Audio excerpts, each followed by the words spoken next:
Hello, this is Judy, and welcome back to my YouTube channel, or welcome to it. Please subscribe if you're not a subscriber. I'd love to have you join me. I try to teach and inspire you to use scrapbooking supplies, mostly close to my heart because I'm a maker. This month I'm following along with Scraptember 2022, and we're on day number 9, which is stickers of any kind, it says.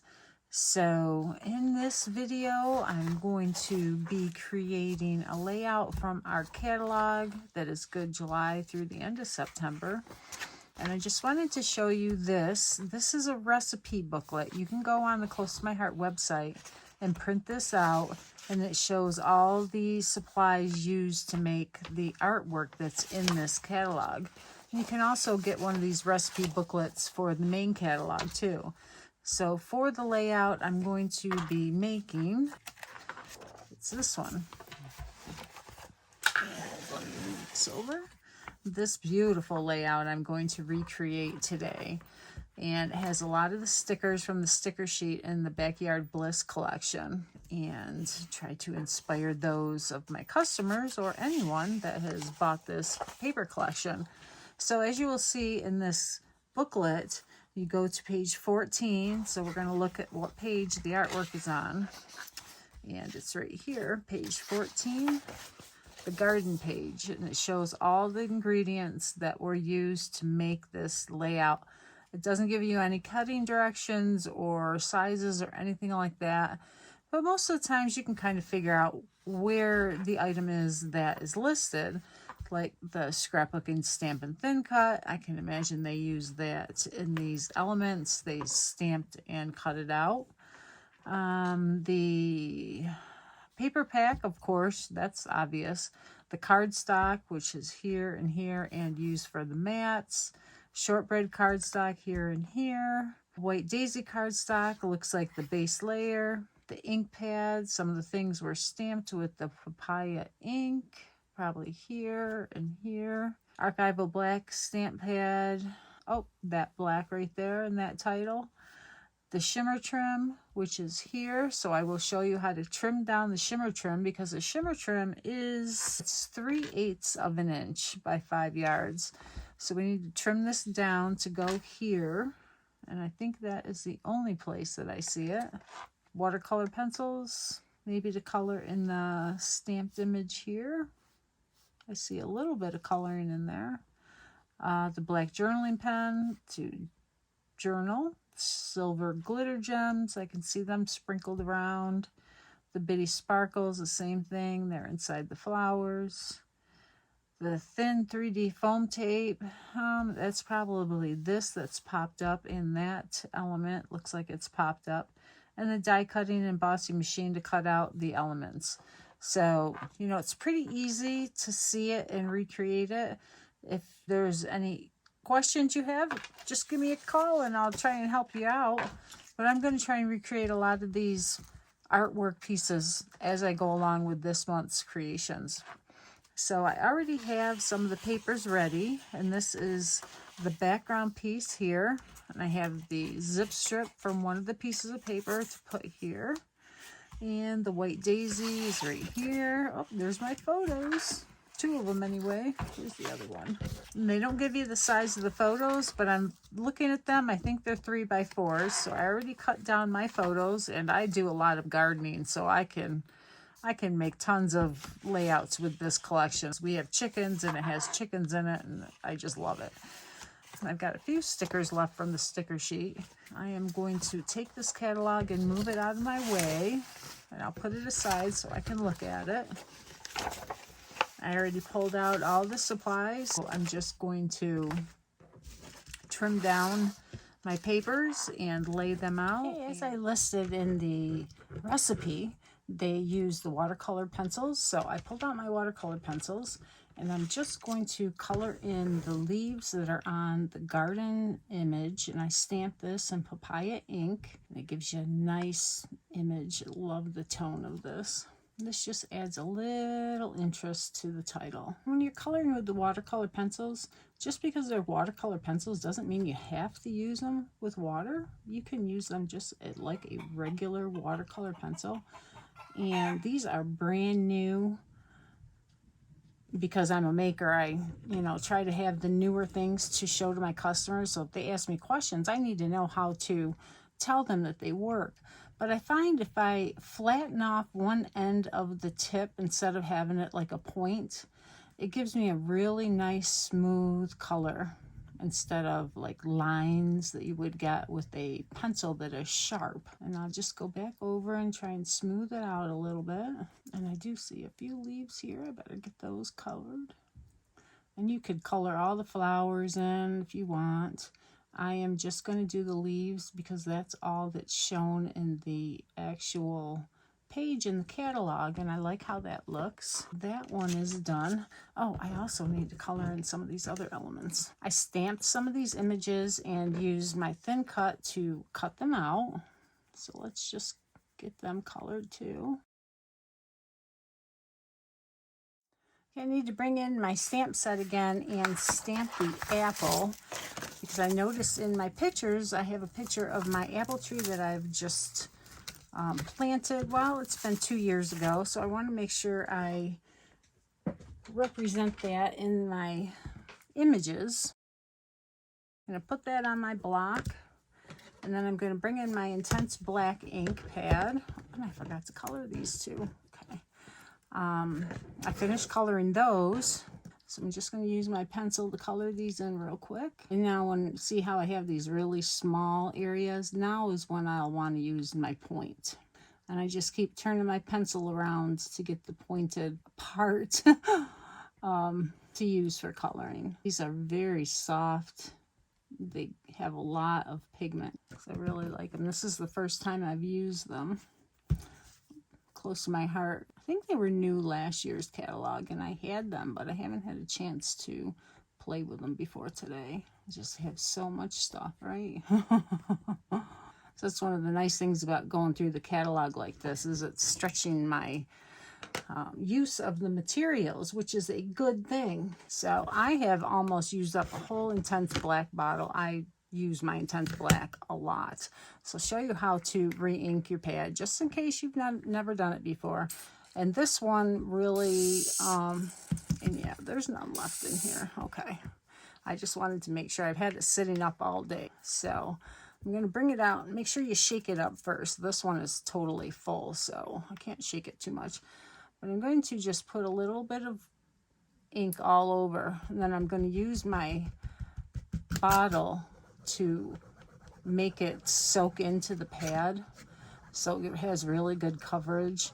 You know, otherwise it takes a little while for it to distribute amongst the pad, and while you're using it and stamping on it and tapping on it, that helps to distribute the ink. But using your ink bottle to do it helps it move along a lot faster, because I don't like to use my stamp on it and then I'll have really black over here and then none over here, because this is where I hit the part where I put all the ink.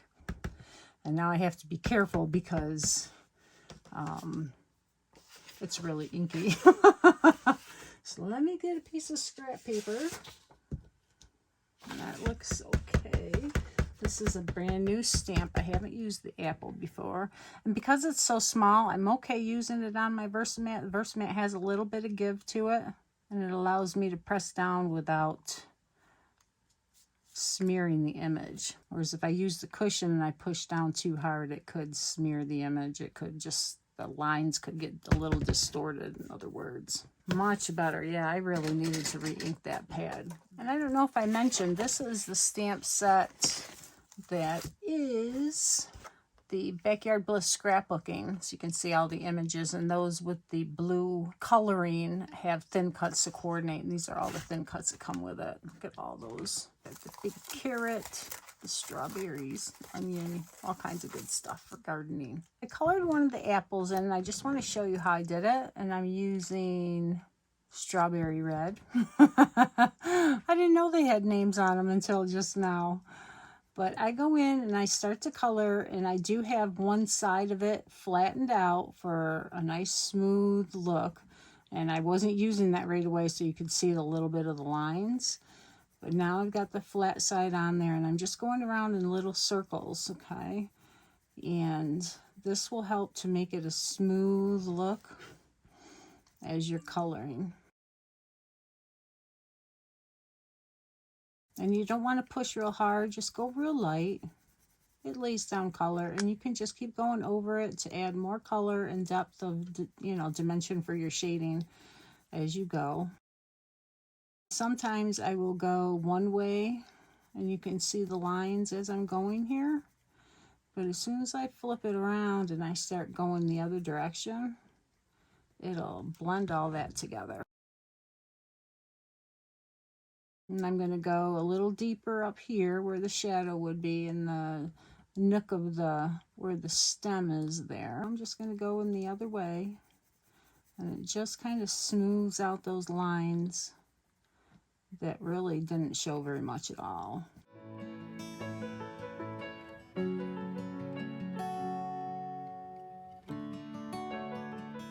These I find are not quite as fast as the tri-blend, but it's much softer color than those alcohol markers.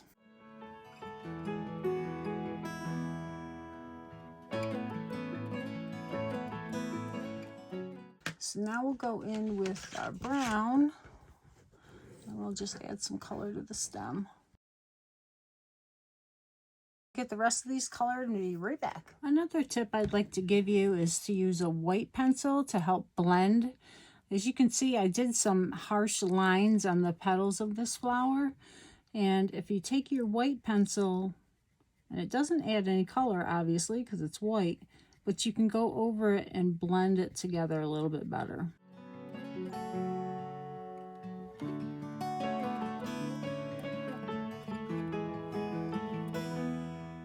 And I'll have close-ups of these at the end of the video, so you'll get a little closer look of how those are blended. And then I colored these. Obviously, they look like bluebells, right? Sapphire is in the Backyard Bliss collection, so I wanted to pull in some of the blue. So get those colored pencils out and give them a try. I know for regular colored pencils, they have stubs and I can't remember the name of the liquid that you use. Gamasol, I think maybe, to help blend the regular colored pencils that are good. You even get a paintbrush with this too. A really nice paintbrush. All right, so pull this back in.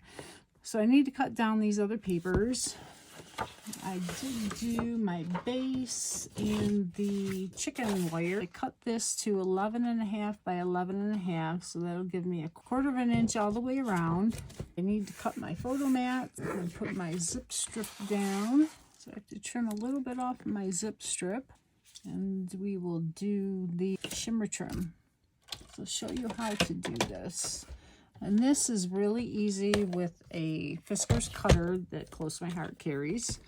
I'm not sure how you would do it with a different cutter, but I use a little lead.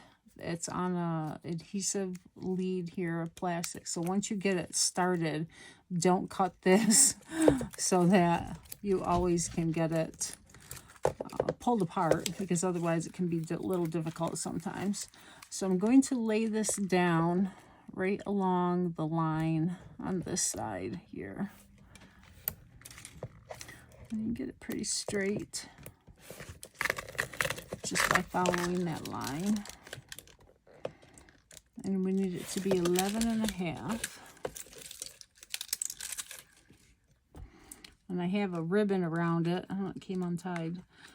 To help hold it in place so that it doesn't unravel on me. So I'll get that back here after the video. So now I can put it down and go from the 11.5 and go right up through. And I'm going to attach this back to my lead so I can save it for another project. Like that. I'll put it back on my shimmer trim roll.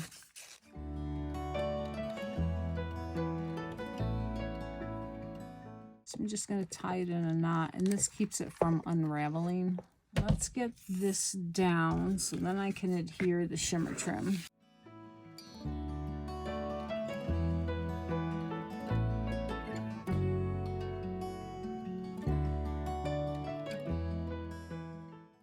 Cut 1/2 inch off of this.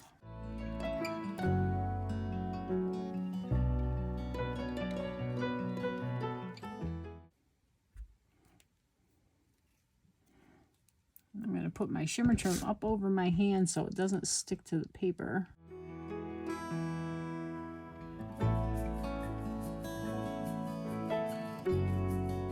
Okay, I added my photos on some of the papaya. I'm gonna lay this out. Now they put theirs on a white banner, so I may do that, but I think I'm going to pop it up. This will go on the top. You can find me in the garden. These pieces need to be trimmed down and put along the, it looks like kind of like they wove them through the paper, but I'm sure they just cut them down.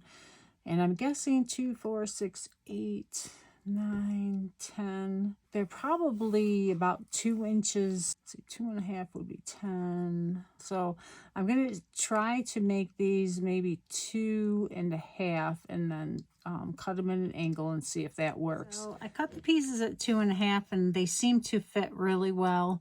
Pretty close to what they have the layout as. So these are 1 inch wide, tall, I guess you would say, and I cut them at 2.5 long, and then I cut off at a 1/4 of an inch angle. So I'll show you how I did that. I brought out this little Fiskars trimmer that Close to My Heart has. I love this for photos, but it's also really good for things like this. Okay, let's get my pencil. And let's see, this is the first one, but we're going to do the other end this time because we have to angle it the other way. And I got my T-square ruler out and to line it up, and I'm going to leave 1/4 of an inch in between the rows, and I tape it down.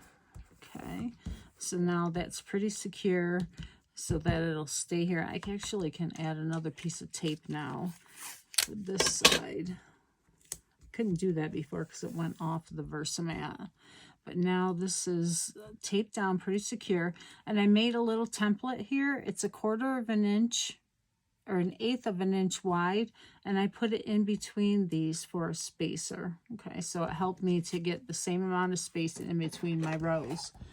So this one we need to make it at an angle like this. So what I'm going to do, so I'm going to take it and I'm going to mark it here where I want it to cut. So I'm going to go from here to here. I'm going to use this cutter to do that. As long as I have that marked there, then all the angles will be the same. And now I'm going to erase that. And then it will go down like that. Okay. Now, you see this pattern with the chicken wire, it's a really light linen color, which is nice, but I want my pieces to stand out a little bit more from it. So it looks like it has a little depth to it. So I'm going to add some ink to the edges, and I'm using Mink ink, which is part of this collection. And I'm just going to lightly go around the edges. And this is a really old dauber. You can see I use them until they fall apart. So see how much better that stands out now against that background. So use some of this liquid adhesive just so I have a little bit of wiggle room. And then I'll put it down. And there we go. So the next one is the wood grain. You know, it doesn't matter what you use to measure it, as long as it's always 1/4 of an inch cut off. So from there to there is 1/4 of an inch, and I want to go from here to here for the 1/4 of an inch. And you could do any angle as long as they're all the same, right? You just want to make them all match. So now I'm going to put this little spacer in between here. And I'm going to add my ink to the edge. I like using gray for this because it looks like a shadow. And then I'm just going to lay it down against there and against my T-square. And then I'll pick this up. And I folded the end so it has a little tab for me to pick it up. And then that's pressed down. Let's do our next one, which is the green.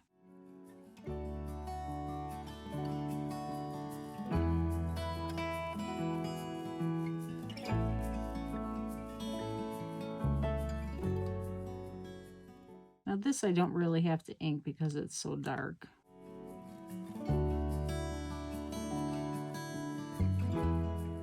This takes a little bit of time, but it's well worth it because it's so pretty.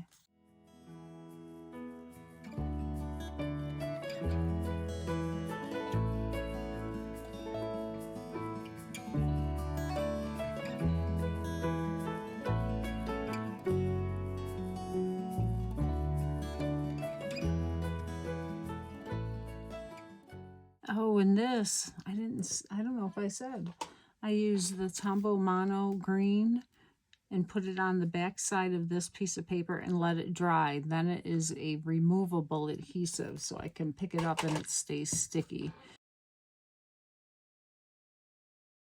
Now I can find the groove of that paper and then I'll know where to trim it.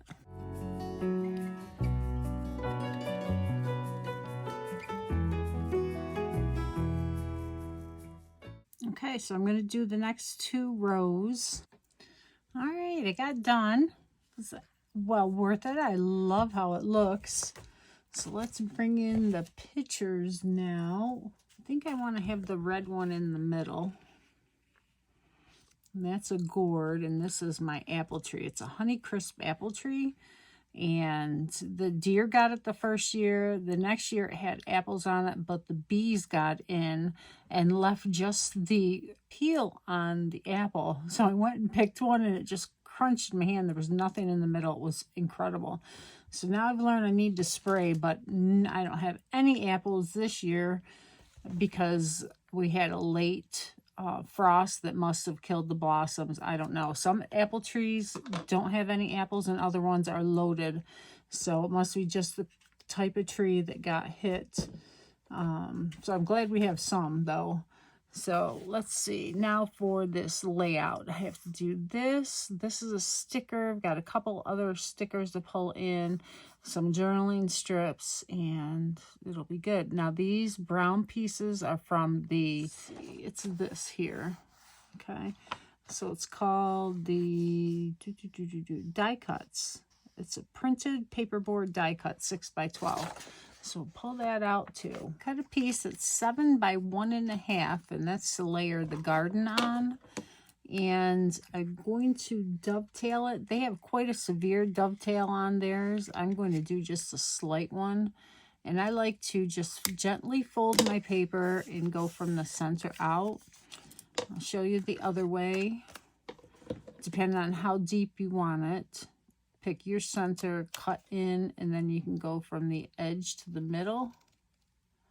I find I like the other way a little bit better. Sometimes I can get it good, sometimes I can't. That time was pretty good. Let me put some of the mink ink around the outside of this, and then that'll give it a little bit of shadow when I put it on that white base. It's going to be white on white.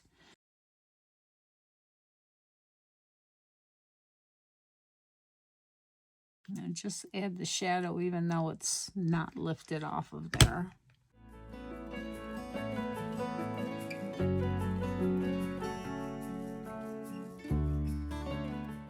This is a sentiment from the stamp set, and I inked it with the mink ink as well. And I'm going to just add a little glue right here at the bottom edge. Now I'll put some foam tape at the back.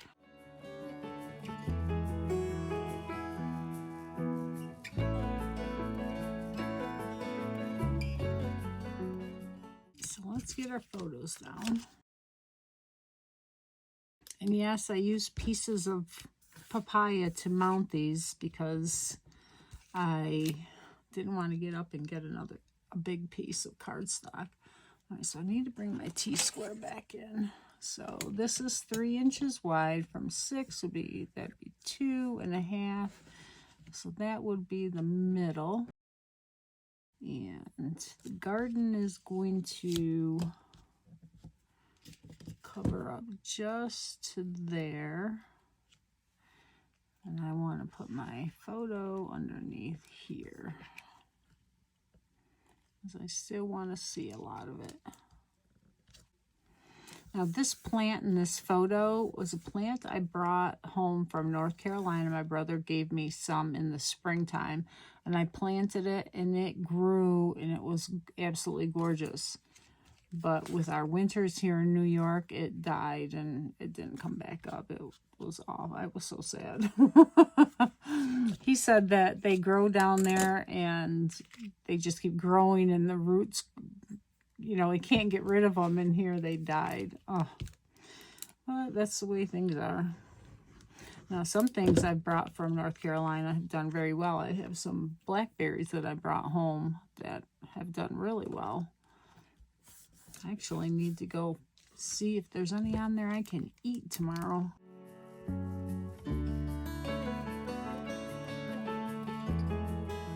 I'm going to lift them up at the corner so that I can tuck underneath. All right, I'm glad I saw that. Okay, so this is going to go here.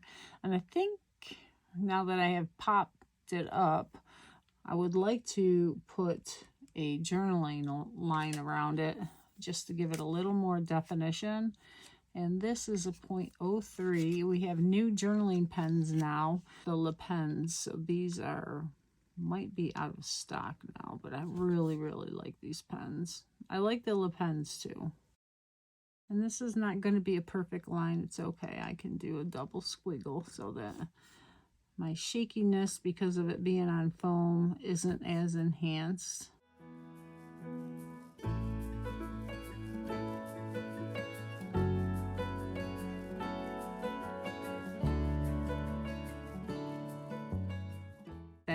Yeah, that really makes it pop up. Okay.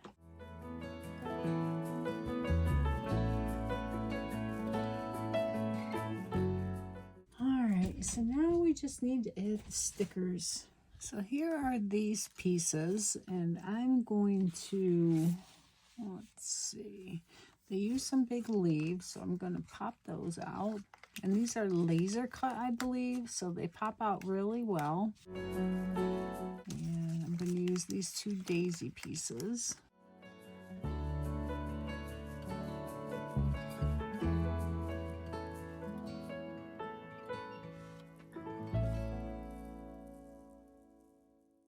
I think I like to use a tab for the dates, even though they didn't use a tab.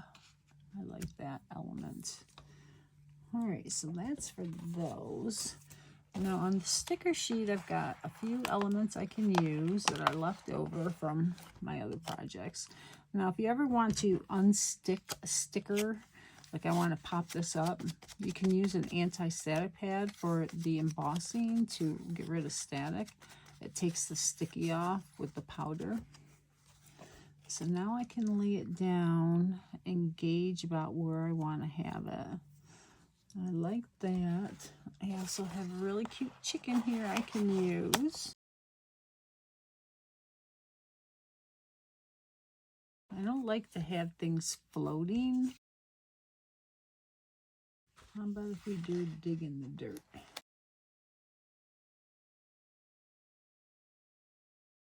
Oh, I got another chicken on here.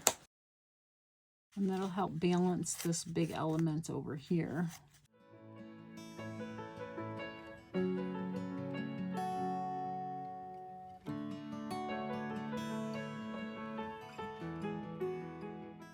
Got a bunch of little leaves here I can pull in to go along the flowers. I'm just going to put them on my Versamat for now.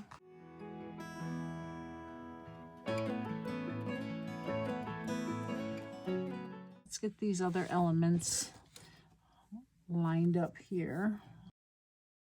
We have an apple over here. We don't want to put them too close to the chicken because it looks like I have a giant apple with my chicken. I can put it here maybe with the tab. The apple wouldn't look so bad here. It'd be like a giant, a very small watering can.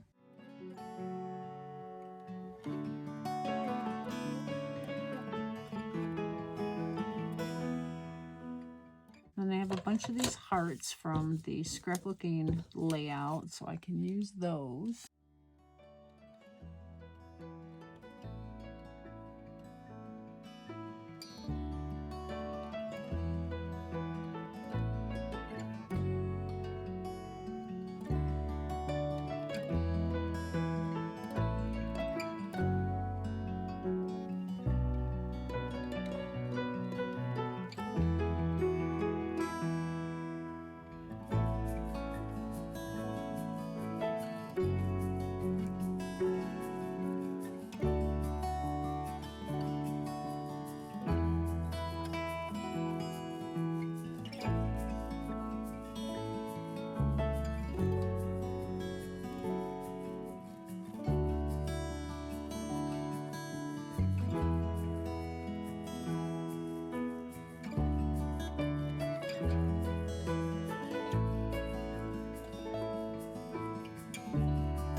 finished my layout. I even put my journaling on. Nothing much personal in there other than the date and when it was. Oh, yeah, this wasn't a good year for my garden. And, you know, I have to remember that. This year I planted a tomato plant out front in my flower bed just in case we had another rainy season. Because last year everything rotted. The only thing I had was cherry tomatoes that did well. And yeah, it's awful hard to eat a tomato sandwich with cherry tomatoes. And I really love my tomato sandwiches.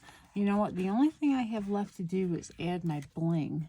I didn't put the silver glitter gems on there. And I don't have any out. But let me see. Some of these look okay. No, I think I have some gold ones in here. Oh, these would look good though, wouldn't they? I've got these green ones I can use.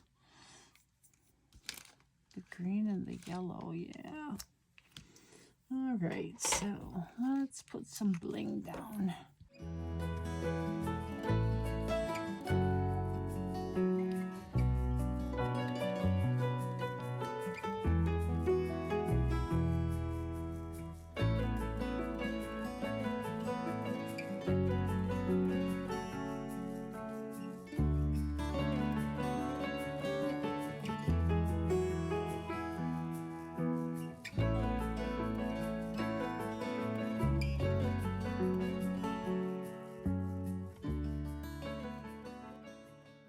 Let's see if you can see some of those flowers close up. And the chickens in the garden. I like how that squiggle line around the border really made it pop. So thank you for watching. Make sure you check out the playlist that's in the video description so you can see everybody else is playing along with the prompt today, which was using stickers. Take care and have a wonderful day.